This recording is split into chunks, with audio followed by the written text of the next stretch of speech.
తర్వాత అది ఒక పీడన కింద తయారైంది వీళ్ళకి. అంటే వాళ్ళ రక్షణే వీళ్ళని పీడిస్తూ ఉండింది.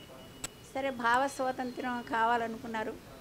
ఎదిగే కొద్దీ కొంత స్వతంత్రమైన నడవడిక, చదువు, ఉద్యోగాలకు వెళ్ళడం ఇదంతా అయిన తర్వాత వాళ్ళు నాగరిక సమాజంలో ఈ రాబోయే కీడుని వాళ్ళ వాళ్ళకి జరగబోయే అవాంఛనీయమైన సంఘటనని వాళ్ళు ఊహించలేకపోతున్నారు కొంతమంది.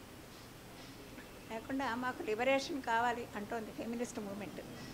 ఆ లిబరేషన్ కావాలన్నప్పుడు ఆ సొసైటీ కూడా వీళ్ళ భావాలకు తగ్గట్టుగా మారాలి. ఆ మారనంతకాలం వీళ్ళు మా శరీరాలు మా ఇష్టం, మేము ఇష్టం వచ్చినట్టు ఉంటాము అని అనడం కూడా అది చాలా అడ్వాన్స్డ్ స్టేజ్లో జరగాల్సిన మార్పు. అంటే ఆ మార్పుకి సమాజం సిద్ధంగా లేదు. ఆ మార్పుకి సమాజాన్ని తీసుకురావాలి అని అంటే ఇంకా వీళ్ళు చాలా కృషి చేయాల్సి ఉంది. కేవలం నినాదాలతో కాకుండా స్త్రీలలో చిన్నప్పటి నుంచి వాళ్ళ భావజాలంలో కొంత మార్పు రావాలి.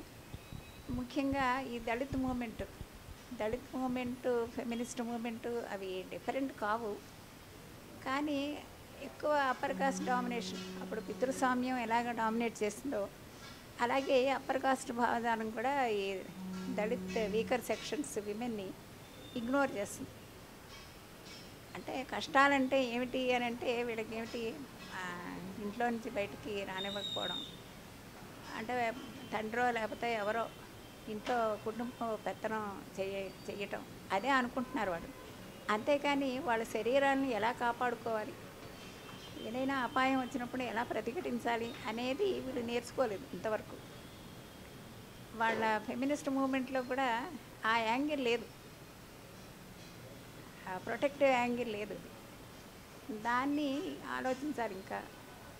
అది చట్టాల వల్ల వచ్చేది కాదు.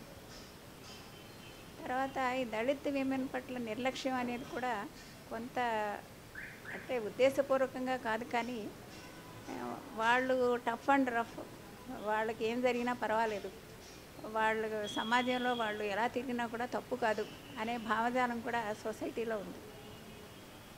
అంటే వాళ్ళలో మారుపెళ్ళిళ్ళు ఒప్పుకుంటారు, కాస్త ఇటు అటు జరిగినా కూడా వాళ్ళ శీలం మీద వాళ్ళకంత పర్టికులర్ ఇది లేదు అని అనుకుంటారు వాళ్ళు. అది కూడా మనం సరిచేసుకోవాల్సిన అవసరం ఉంది.